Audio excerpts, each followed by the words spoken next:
Hey gamers, it is your boy MtG here, back with another Magic video, and today I'm going to be revisiting a format of video that I've done. Obviously, you can really only do it once a year because it is about the Challenger decks for this year, and these are some of the most popular videos I've made on my channel. So if you're seeing this, if you're new to my channel and you're seeing this, I'm going to be posting all 4 of the decks and then probably a review of all of them together at the end of this series. So if you want to see more of that, do subscribe or turn on notifications, whatever. But let's go ahead and jump into this Final Adventure Challenger deck that has just been announced for 2020. So these will not actually release in paper until, I believe, April 3rd. Let me check that. Yes, it's April 3rd of 2020. So we've got a while before that happens, but they have been announced. And so I want to play them in MTG Arena to get a feel for them, see which ones I think are really powerful right out of the box, which ones can be improved upon, etc. So let's jump in and talk about this deck a little bit. So Final Adventure is a Golgari Adventure deck, and Golgari Adventure is actually an archetype that I was playing quite a bit right when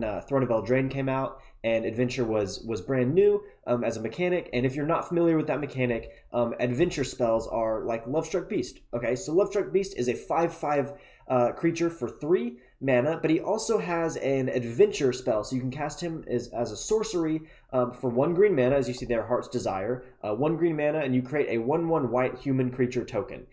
So if you cast the adventure spell, they go into exile, so they leave your hand, the card goes into exile, and then you can cast the creature from exile onto the battlefield. So it does not go in, it's not, obviously you can't do it in the other order, because once you cast the creature, it's onto the field, right? So these adventure spells are all creature spells that also have a sorcery or instant as an adventure spell.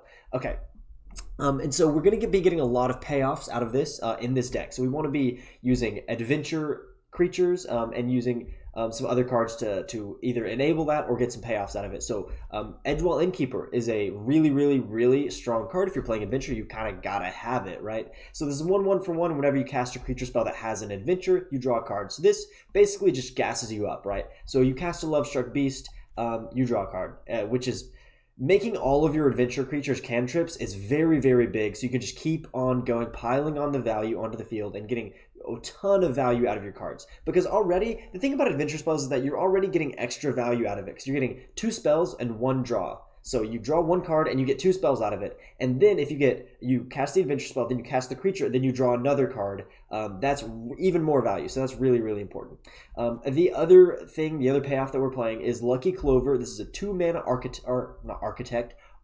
artifact, and whenever you cast an adventure instant or sorcery spell, you copy it. You may need to choose new targets for the copy. So there's a couple of really important spells in here that we're going to be really taking advantage of this with, and the main one is Smitten Swordmaster. So Smitten Swordmaster says you gain X life, so his sorcery is you gain X life, and each opponent loses X life, where X is the number of knights you control. So that's actually going to be a decent way to win the game. Usually we can kind of use this as a closer in a lot of games after we've kind of played a mid-range back and forth with our opponent, and then you cast this, and if you have a chance to copy it once or twice, that is really, really great. So it does a lot of damage, and especially because we're playing so many knights in this deck. So we have a lot of really strong knights that have adventure spells, like Foulmire Knight is a 1/1 with an adventure that you draw a card and lose a life.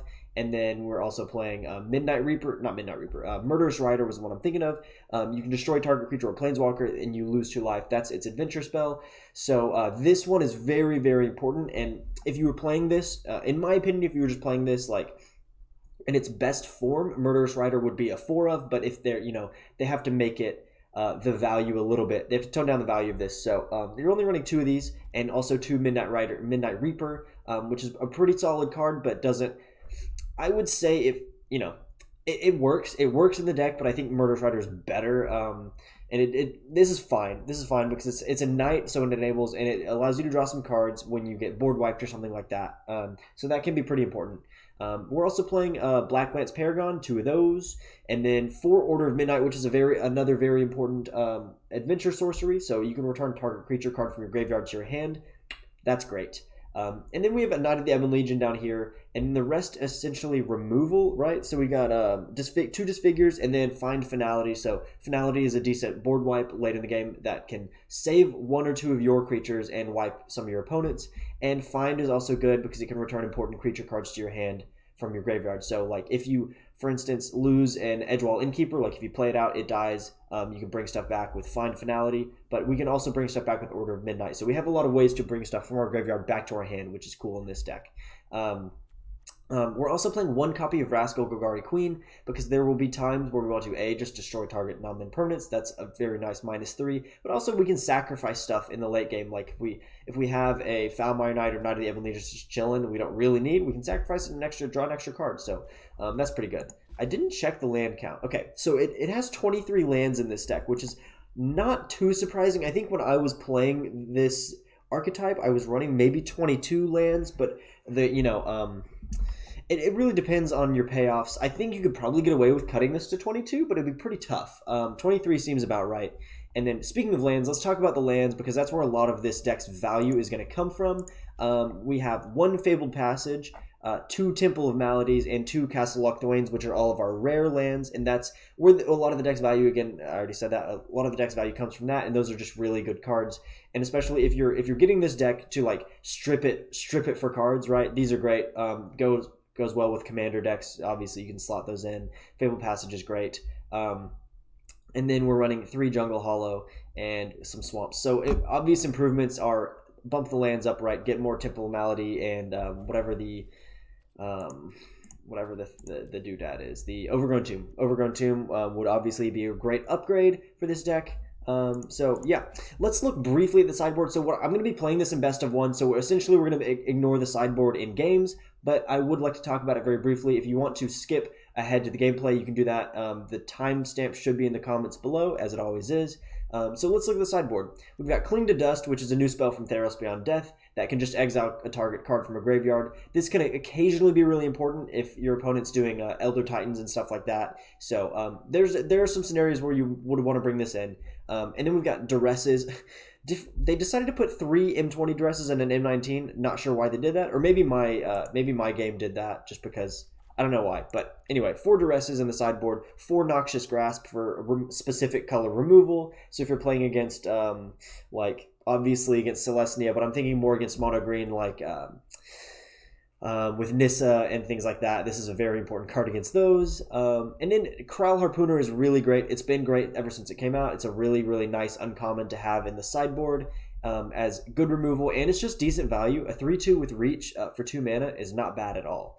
The only issue with this and with Thrashing Brontodon are that neither of them have adventure spells, so it's a little bit counterintuitive. Like that's why we're not mainboarding it, because we're going in the mainboard. We go really hard into the adventure archetype, and then we have other ways. We have other things we can bring in against certain matchups. And then lastly, we have Massacre Girl, which is a nice creature. It's a board wipe on a stick, essentially. So if you have an opponent that's playing either like mono red Cavalcade or like any kind of Celestia tokens and stuff like that, this is a really, really good card to slot in against those. I think that's about all we need to really talk about. I'm just gonna go. Let's jump into some games here with this. I'm gonna play it in the ranked queue. I think I'm like silver right now, just because the season just reset, but. This will be probably a little more competitive than the normal play queue. Yeah, let me know definitely what you guys think of the deck in the comments below. I'm always interested to see what other people think. Everything that you see in this video is just my opinions after looking at it and then maybe playing it a little bit. What the heck? What is this hand? As I was saying, I'm going to mulligan this, but as I was saying, do let me know what you guys think of this in the comments below. I always appreciate reading that stuff. Okay. I think we keep this and just drop Find. We get rid of Find, maybe. Find Finality seems like it's a later game card and we won't really need for a while, so it'll be a dead card. The big question is, I think we actually should go Forest first to get our token out, because we don't really want to play either of these on turn 2 anyway. I would much rather just wait and use them for their adventure spell. So let's go Forest and then just do that. I wish I had a Scry land so I can make sure I get our 3rd land, because that's going to be pretty important. Okay, well, there's our second land. I'm going to go ahead Jungle Hollow for now, just so that I can play Lovestruck Beast on turn 3 instead of worrying about these 2 right now. Euphemia, the Cacophony. Beginning of each year. Okay, cool. I mean, they're not going to block this, right? They're not going to block the tokens. We need to go ahead and get our damage in. Yeah, okay. So, at the beginning of your end step, you may exile an enchantment card from your graveyard. If you do, create a 2/2 black zombie creature token. So, Orzhov Enchantments. and zombies. So we may be looking at a whatchamacallit, a Doom Foretold deck here. I hope not. That would be... Wait. Are you... Are you serious? That's what you did? Okay. Okay, fine. So we'll go Vraska here. And then I'm just going to... Yeah, okay, they concede. I cannot believe they did that. They tried to shut down my Lovestruck Beast by turning my 1/1 into a 2/2. That's the most... The silliest mechanic I've ever seen anyone try to use against me. Oh my gosh, that's funny. Okay, well, let's go. Let's play another game. Play another one.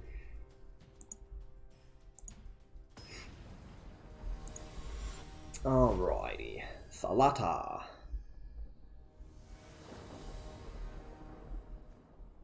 Ooh, again, not a great starting hand, but I will keep it. And I'm gonna...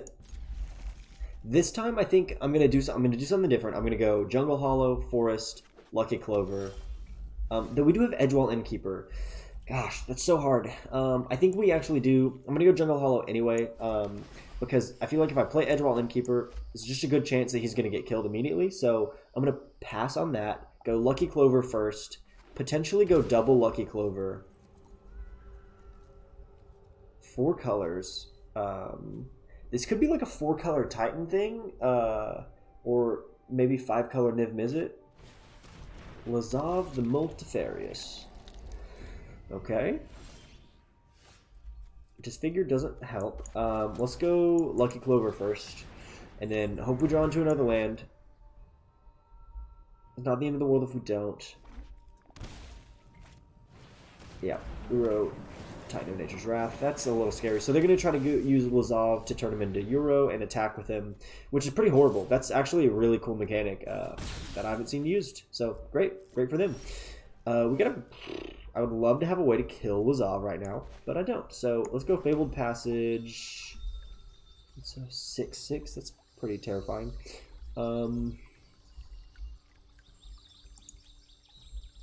I'm going to wait on that. So if I play Lucky Clover, I can't use this. So I'm going to go Edgewall, Innkeeper. Lovestruck Beast. Make an extra token. We don't get to draw a card yet because we haven't cast the creature spell yet. But we do get 2 tokens. So that's blockers for this Lazav when it turns into Euro. Except they do get a ton of value out of attacking with it already. So we're going to have to draw into something that can kill that, of course. Okay, then we'll just pass. On their turn, I'll activate Fabled Passage. So this is a little frightening, not going to lie. Excuse me. I'm trying to think how we can play this. Yep.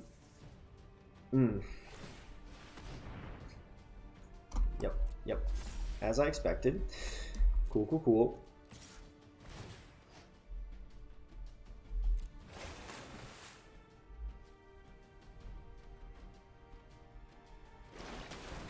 And there's a land. They shocked that in. Okay. We'll block with this token. Block. So they shocked that in, which makes me think they have another land, with which they'll play... Nope, they just have a Cauldron Familiar, which is one of those cards that just makes me want to quit the game. Okay. Let's go for... We need another Swamp. So let's go Swamp.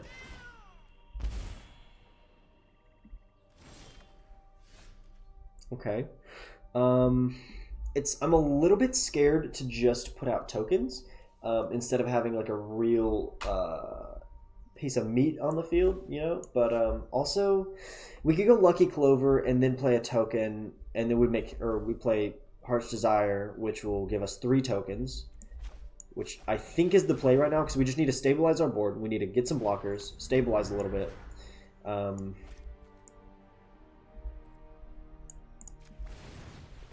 Yeah. Until we can destroy this bad boy.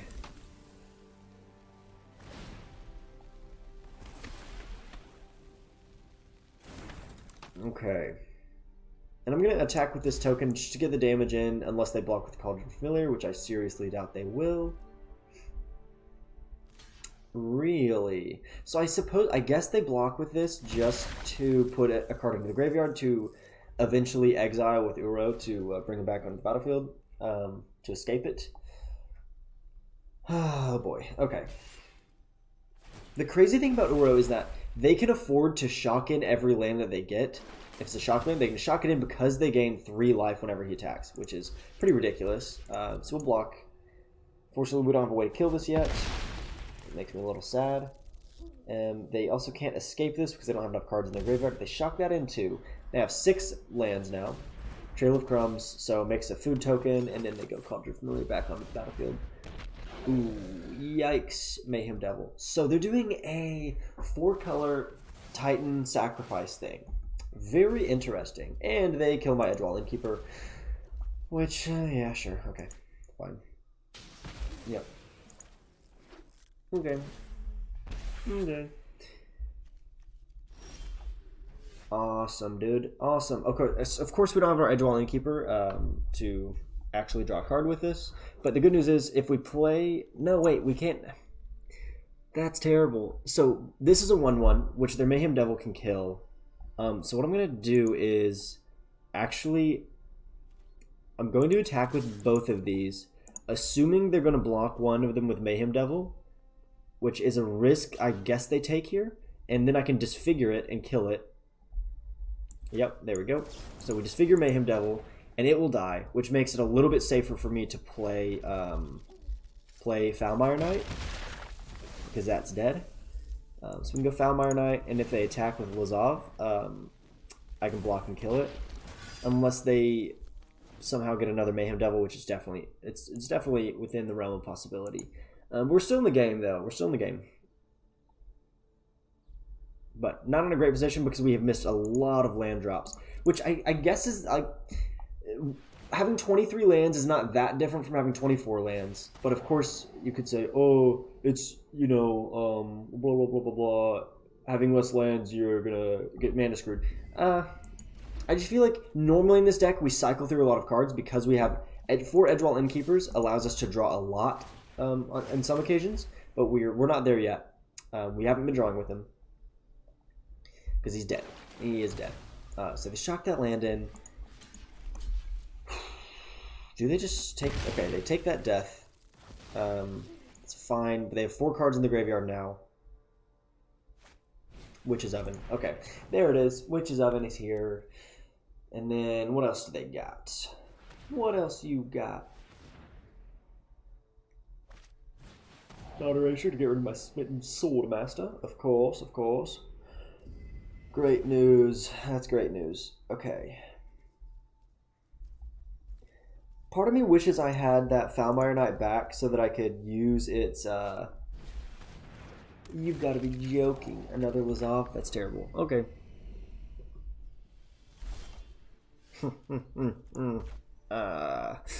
Okay, so we go Lovestruck Beast here. And we just are really sad, is what we are. We're just really sad. No attacks.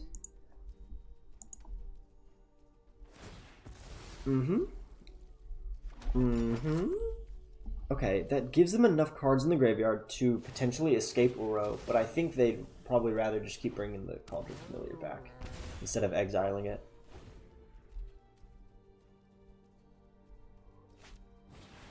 Mayhem Devil, sick. So yeah, I think we're gonna lose this. But they haven't, to be fair, they have a lot of resources right now, but they haven't done very much damage to me, and we're sort of able to stabilize right now. Okay, so they kill the token. Fine, fine. We just gotta get lands, right? Like, lands is what we need. No blocks because we don't want to lose our Lovestruck Beast. We take the 6, we go to 11. Oh, okay. This is pretty bad. Having 2 Lucky Clovers and not really any payoff besides Lovestruck Beast was really rough. Especially when we got double Thought Erasured for, like, the only cards that could actually help us, we got Thought Erasured away, so that was a bummer. The deck did not... obviously, we got mana screwed really bad, but I just felt like our starting hands have not really been very good, which is a little bit uncommon for this deck, because I feel like I haven't I haven't studied very closely all of the deck lists for the Challenger decks, but I think this one is the most consistent in terms of, like, playing 4-ofs. That's just a little bit... it's a little bit uncommon. Okay... Auto concede. It's a little bit uncommon for these decks to run 4 stacks, like play sets of important cards. Like usually they have a play set of like 1 or 2 cards that are really integral to the deck, and then the rest are pieces that are strong that kind of work around it, but not in a super fine-tuned, consistent deck. But this one feels a lot more fine-tuned. Like we have 4 Lucky Clovers, 4 Smitten Swordmaster, 4 Edgewall Innkeeper, 4 Lovestruck Beast, all that stuff. So this one seems pretty consistent, but our hands have not been great. So Chaos Control. I think my guy misspelled Chaos Control here. So we've started the game with Order of Midnight and Smitten Swordmaster pretty much every game, which is a little bit annoying, but we'll keep this hand. Go Temple of Malady, try to draw up something we want. Midnight Reaper is actually not really what we want right now. We need to get down to the Edgewall Innkeepers, stuff like that. Okay, so let's go ahead and get... So Temple of Enlightenment. Temple of Enlightenment. We'll go ahead and play a Smitten Swordmaster out now, because we have 3 in hand, and we just don't get any value just having them chill in our hand. We get a lot of value out of just playing this now. Temple of Enlightenment, Island. This makes me think Azorius Control, so that's a little scary. Glass Casket, yep, that seems right. So this will probably be Azorius, or... I guess maybe Esper. We'll go another Smitten Swordmaster. Could be Esper, like Esper artifacts and stuff. I'll just pass turn. I'm not going to do this right now. I could Curry Favor, but it does 1 damage. It's not really any point to do that. Okay, so it looks like just Azorius. And then we got Teferi Time Raveler, of course. I guess you bounce Smitten Swordmaster, which is okay.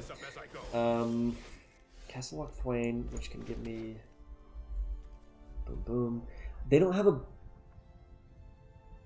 I guess if they're playing Shatter the Sky, which they probably are, I could play into a board wipe here. So I think I just kill Teferi, and then pass.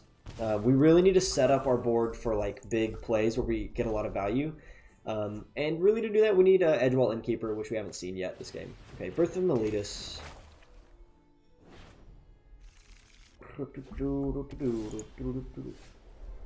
Another Smitten Swordmaster. Okay, so let's do this, and then I'll go. Feels bad to do another one. But also they're gonna create a wall token. I think I play this because I can get it back. I can get one of these back with Order of Midnight. Like, it's not the end of the world if I get board wiped. I don't lose that much value. But it's definitely within the realm of possibility. And we got to get rid of Narset like immediately if we want to make this deck work. Narset kind of counters our deck. Just because she stops us from drawing more than 1 card, which is what we want to do, is draw a lot of cards. So, yeah. Let's get that out of here. And there's Teferi. Okay. So let's,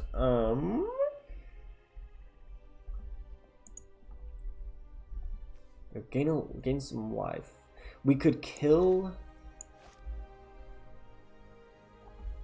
Narset now, which I think is probably what we do. Let's kill Narset. Not worry about even trying to attack her. And then we'll go attack. They block 1, so we'll go even here.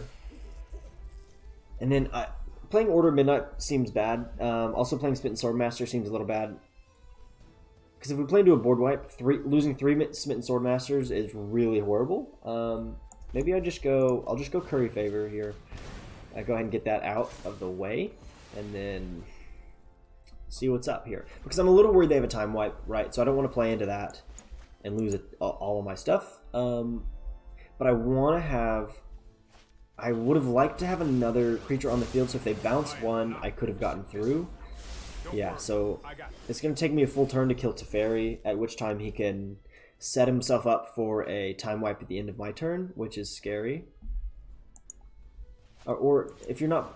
Okay, so they're Devout Decree. They're mainboarding Devout Decree, which is strange, but I respect it. Okay, here's Edgewall, Innkeeper. So let's do this.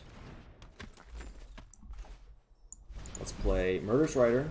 We draw a card, and...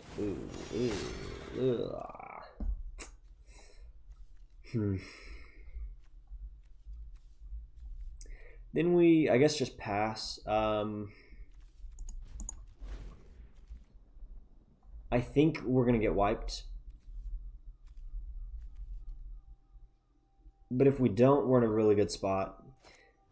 Okay, Elspeth Conquers Death, so they exile Murderous Rider.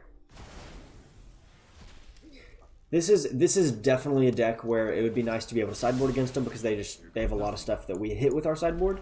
But here we go. So let's go Murderous Rider. That draws us a card. Thalmire Knight is great. Non-creature spells your opponent's cast. We don't worry about that. We need to get rid of Teferi though. So let's go Swordmaster. Draw a card. So I'm not worried about playing into a board wipe right here simply because I know that like I've drawn cards like, and we also have Find Finality. Like we have ways to return stuff to our hand, so we're gonna be fine. Actually, cancel. Let's go ahead and do a board wipe. Seems imminent, right? But let's go ahead and do Thalmire Knight anyway. Feels good. So we get a land, and then we don't attack because it can't get through anyway because they have a blocker. This feels like a probably board wipe at the end of my turn. Shadow the Sky, or board wipe now. Okay, that's fine. I didn't have a creature with power 4 or greater, so I don't get to draw a card. That's more like it.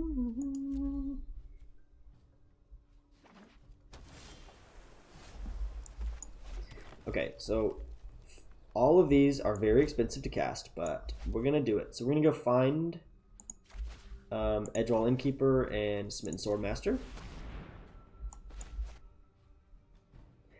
They're running counter spells. Oh my gosh, that's horrible, man. Ugh. Okay, fine. We'll pass. Yeah, we pass. So that actually did screw us up. I was like, oh, the second stage of this saga doesn't really do a whole lot to us, but it actually did because that was the turn we really needed to play a lot of non-creature spells to bring stuff back to our hand. So that felt bad. But so we've got Narset, and then it get with an extra loyalty counter. Yeah, okay. Here we go. So we can flash in, bro. Dream Trawler is horrible. Oh, also we can't flash it in because Teferi is such a stupid freaking card. Oh my gosh, I hate Teferi. Okay, here's the deal. If I play Order of Midnight, if I do Order of Midnight, they counter it with Dovin's Veto. I think I gotta go Smitten Swordmaster first. Try to draw a card. Draw into another Order of Midnight potentially. Oh my god, this is so screwing me up. Okay, this is not the first time I've forgotten about Narset's passive because she's broken. Also, Teferi is broken, so everything we want to do here, we can't do. They've got a counterspell for us. Dream Trawler is going to be an issue. Let's think about it. We'll go Alter Fate here. Try to return Edgewall, Innkeeper. They're not going to let us do it. Obviously, they Dovin's Veto. Right? Maybe not. Yeah, the Dovin's Veto. Not surprising. And because we can't flash anything in, I'll just Black Lance Paragon now. And, I mean, let's think about what we can do. We don't... Well, that's fine. That doesn't really matter. So Dream Trawler is going to draw them a bunch of cards, gain them a bunch of life, and then they slowly pick us apart. Well, and we can't draw cards with Edgewall, Innkeeper. So I feel like we're just toast, right? This is just a loss. Maybe. Let's see what we can draw next turn. It's probably a loss. And we don't have the mana to cast a Lock the Lane on their turn, because that was my mistake for not remembering Narset's passive, which I was just talking about how it counters me earlier, and then I played right into it, so that was cool.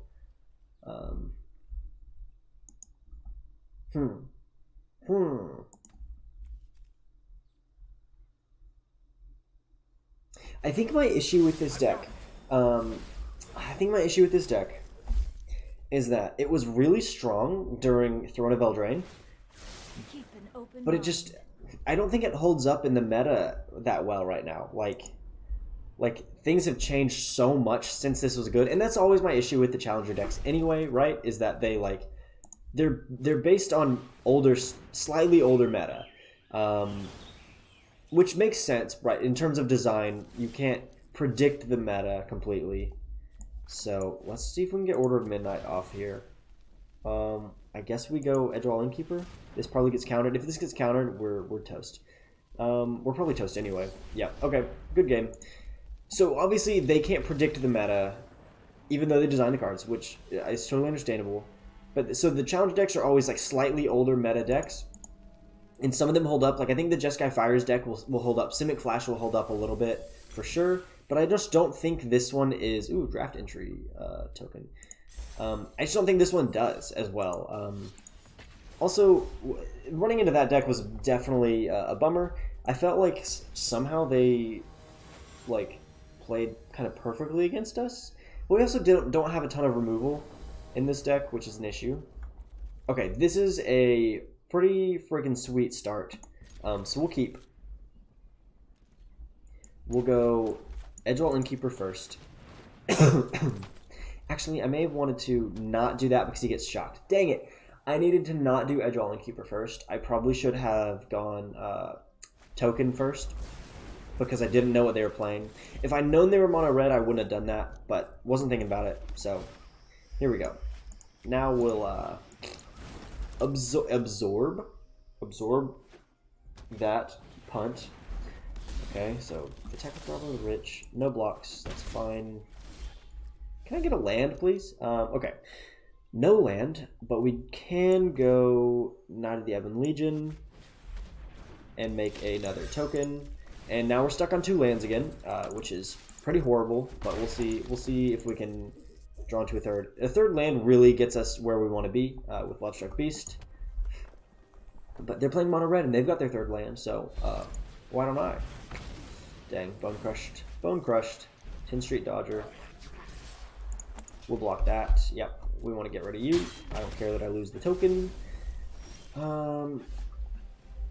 Okay.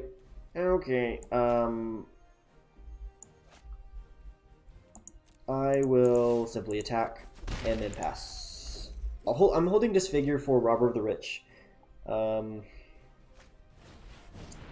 Yeah, so we'll go ahead and do this before Anax hits the board so they don't get his passive. Yes, dude. Yes, I love that. Okay, so we go Order of Midnight, Alter Fate, bring back Edgewall Innkeeper because we can actually draw cards with that. So for now, we just sit here and hopefully we can rebuild our board and get a third land because we legit can't do like anything without a third land. No blocks. We take the 2 damage, which feels bad, but... Okay, Runaway Steamkin. Come on, mate. You kidding me? Kidding me? Okay. I feel like Edgewall Innkeeper gets killed pretty much immediately, so... if we play... Can't block, so that doesn't really help us. Smitten Swordmaster doesn't really help us. It kind of does because it's a lifelinker. It can be a threat to Runaway Steamkin. So maybe we play Smitten Swordmaster here. But I feel like they also just probably have multiple spells to buff this up, and then we just end up losing the trade. So, and I mean the biggest problem is that if I play Edgewall Innkeeper without an immediate follow-up play, then I lose, right? Because I can't draw cards, and I need to be able to draw cards with Edgewall Innkeeper to stay in the game. And we just lost. Yeah, that's it. So we have to block this, or we take 8 damage, but we already take 5, so I think we're dead. a land. Yes. Okay. So Edgewall Innkeeper. Then we go Smith Swordmaster. If we can get a fourth... No, that's a sixth land. We need a sixth land. we need 3 more lands. We needed to not miss our all those land drops. We actually had a great starting hand. Even with the 2 lands, it was a good starting hand. We got to block you. So, yeah. I think... Wait, do we lose? Did I miscalculate that? No, we go to 3, which probably means we lose because they have, what? Light of the Stage, draw into Shocks or something. Nope, just Castle in Breath. And then they go Bone Crusher Giant. So, we really need a board wipe here, but we can't board wipe because we don't have enough land for it. So, that's great. And we're done. We're done. GG. Well, this went pretty poorly. I mean, like, I think the archetype of this deck is good. I'll go ahead and concede this is a lost game. I think the archetype is okay. I don't know if it's good in the meta anymore. I just don't really think it is. Like, if you're going to play Golgari, there's other versions of Golgari that are actually really good, but they're not just like Adventure Knights. I just don't think it's a deck that can hold up right now. If you were going to play Golgari, I have, like, the deck that I've been playing is no, not packs. Meant to go to decks. The deck I've been playing is Golgari aggro that essentially does Great Hinge with Rotting Regisaur and Murderous Rider and stuff, and Vivian Arco Ranger to generate value in a similar way, but I think it's better because it has more removal and it's more aggressive early. Like this one, you really have to set up your board, right? Like Edgewall Innkeeper is so fragile, but it's really good, but it's really fragile. So you want to like wait to play it until you actually are able to draw a card off of it, or that your opponent's just going to kill it. And then you've got Lucky Clover, which can be really strong, but you also it takes time to set that up. And since we're only running 23 lands, we did run into some mana screw, which is kind of unusual, even with a 23 land deck, just because generally we're able to generate some more cards with this, but didn't go super well. I think it is better than it played in this video, but do let me know what you think about this one. A little bit different than I expected. I thought it would be a little bit better than this, but it didn't show well. So let me know what you guys thought of this deck in the comments below. And if you enjoyed the video, do drop a like. And if you want to see the rest of this series, do subscribe and hit the notification bell so you know when I post those videos. So yeah, it's been great. It's been fun. We'll see you guys in the next one. Peace.